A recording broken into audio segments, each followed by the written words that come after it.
Welcome to Halloween at Home. This is an intergenerational program brought to you from the City of Fairfax Regional Library.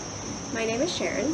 If you were able to come to the library to pick up a packet for the program, what you find here is what is in the package. If you weren't able to come in to get one, this is what you'll need to make our crafts. We have some construction paper, orange for a pumpkin, white for ghost, black for a bat, and then we have some scraps of colors to make eyes and mouth and things like that. We have some strips for the handles because we're making lanterns. And then we have another craft where we are making ghosts, and you can do that with either tissue paper, which is in the package, or tissues, whatever you have at home. And then to make these, you'll need a few other things here. We have tape, glue stick, scissors, a couple of rulers here, and then some marking utensils. It's up to you what you want to try. And I have my friend Fred. He's with me every Halloween, so I figured he had to be part of our program too. So why don't we start with a lantern. I've already started making the marks on here, and if you're wondering if you need instructions for this, they are available for you to print out from the site. So the same place that you access this program, you'll be able to find a link to these instructions. So we need to make markings on here to cut slits in our paper. You need to leave a space on the edge, the open edge, so that when you open it up, your pieces don't fall apart. So I marked most of those to get us started. I used my little ruler here because it's about an inch thick, and that's what you want to make your lines. So I'll just finish this up. They're not exactly an inch apart. I think it's going to be okay. Alright, kind of ran out on the edge there. I'm just going to cut these slits now.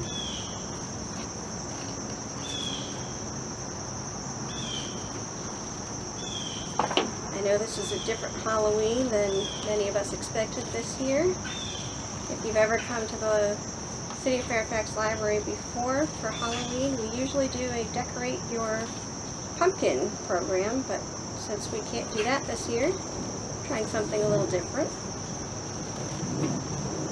Plus, I don't know how many people have paint at home to get all messy and have fun decorating a pumpkin. I think that's one reason why I have Fred. He's fun to have around, but he's not a mess. Alright, I have my slits in my paper now. What I want to do is bring one edge around to the other. I'm going to staple the top and the bottom. You can use tape if you want at this point. You can use your stapler, whatever works to keep it together.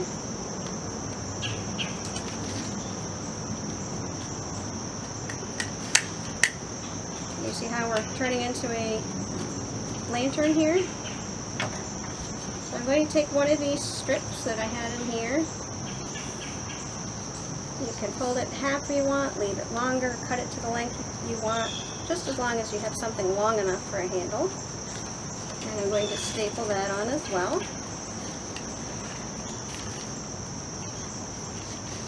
I'm going to try to.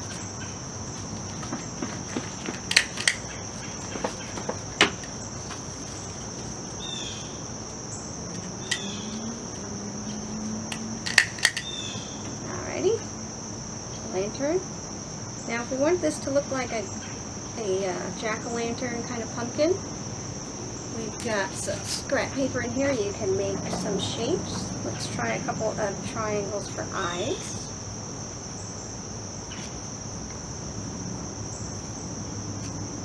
And again, you can use whatever you want to stick these on. For this, I'll try some tape.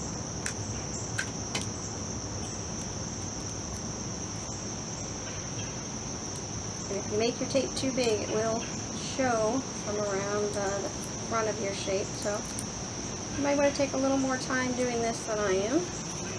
Let's see. Put an eye in here. Put an eye in here. What do you think? Is he starting to look like a jack-o'-lantern? Let's try another triangle for nose.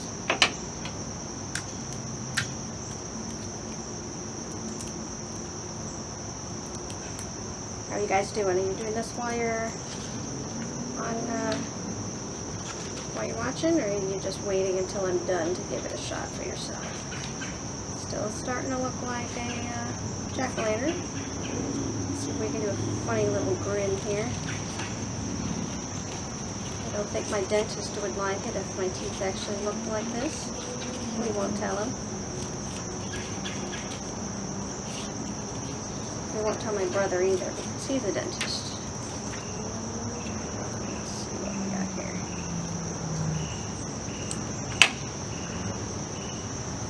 Only a mother would like a smile like that, right?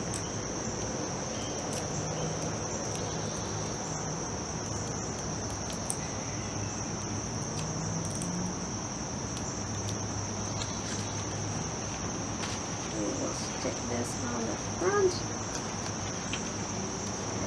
and there he is. Now if you happen to have a tea light or a battery powered light, you're welcome to put that in so that you would have the light in your lantern. I could probably use Fred because he's a tea light holder, but since this is paper, battery powered is probably a better idea. You wouldn't want to burn down your Halloween at home house while you're playing with that. Maybe Fred will keep him from blowing away in the grease that's going on behind me. So you do the same thing with the white for your ghost, the black for your bat. If you look in the picture here, it's probably very hard to see. This particular example, somebody used white paper for the eyes, and probably you could put some googly eyes on there as well. And then they made the shape of wings for the bat and put those on the back of the lantern so they hang out like that. And your other option, if you wanted to, like with the ghost, you could paint a picture, or color a picture, I suppose it would be, with something like a marker before you cut it out. So you give your ghost scary big black eyes, and maybe a funny shaped goofy mouth. And yes, I'm doing this quickly. Nope, Fred didn't work. When you cut your lantern, the slits will go through and you'll have your face for your ghost without even having to stick anything on with tape or glue. Alright, so that was one craft that just blew away in the breeze. Let's move on to the second one if we can. Looks like I lost my tissue paper as well, so good thing I brought some tissues. So, page 2, we're making ghosts. So, what we will do, in our little baggie here, we have some googly eyes and cotton balls. And this is what we're going to use to put into our square of tissue paper or a tissue. Just sort of put the cotton balls right in the middle. Gather, kind of twist around below the head where neck would be. Take one of the pieces of string that you have. It can be what we have in the kit, or whatever you have at home. We put a comment in there that it's perfectly fine. You can use fishing wire. You could use dental floss. You could use yarn. It doesn't matter. Anything that you can tie a knot with.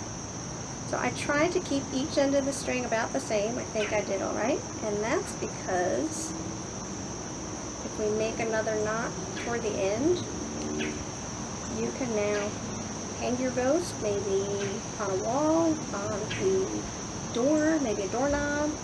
I don't have anything to hang this on right now, but you kind of get an idea what that is. So if you're able to fish out a couple of these googly eyes, for this one, I think I'm going to try my glue stick. Grab 2 different size eyes. That should make a pretty scary ghost, right? There's one. There's the other.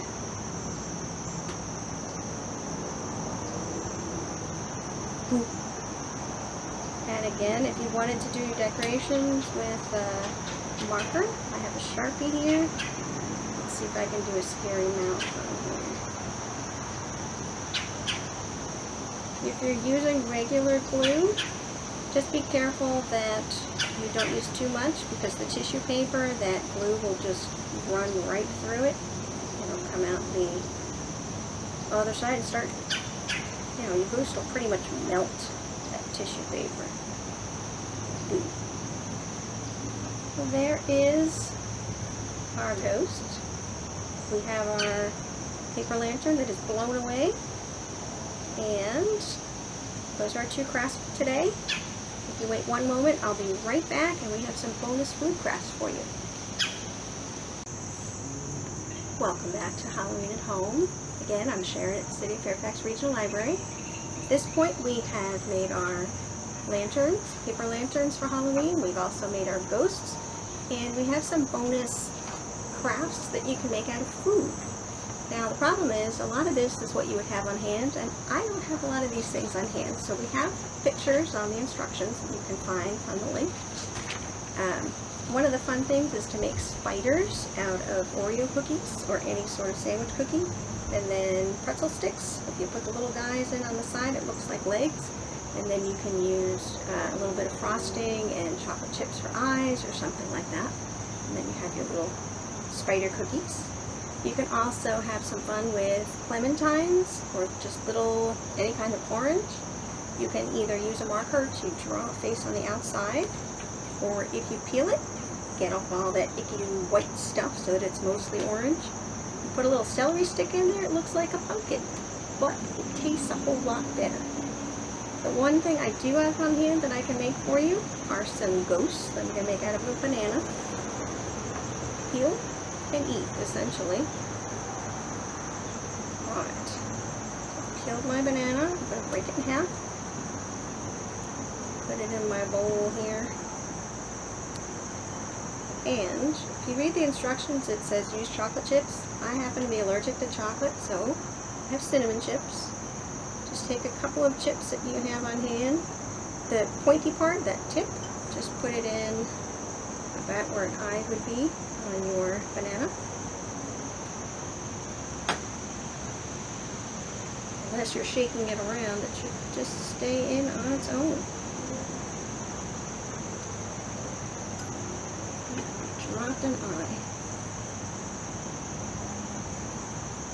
Alright. Now I have my funky little snack that I can enjoy. I'm sure chocolate and banana taste great, but I happen to like these guys. Happy Halloween. Hope you've enjoyed the program, and we hope to see you in the libraries real soon.